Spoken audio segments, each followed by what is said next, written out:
আসসালামু আলাইকুম। নক্ষত্রেরও পতন হয়, তেমনি বাংলাদেশের আকাশের মহাতারকা এক নক্ষত্র বেগম খালেদা জিয়া ইন্তেকাল করেছেন। ইন্না লিল্লাহি ওয়া ইন্না ইলাইহি রাজিউন। আজকে তার জানাজাও অনুষ্ঠিত হয়ে গেল। লক্ষ লক্ষ মানুষ এই জানাজায় অংশগ্রহণ করেছে। এতে বোঝা যায় যে মানুষ তাকে কি পরিমাণে ভালোবাসত। এই নারী ভারতীয় আধিপত্যবাদের বিরুদ্ধে সবসময় সোচ্চার ছিলেন। তিনি একজন দেশপ্রেমিক এবং খুবই ভালো ব্যবহার ছিল তার।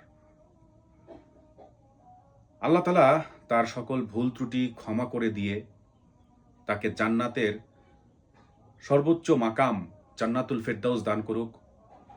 আমার পক্ষ থেকে তার জন্য এই দোয়া রইল। আমিন।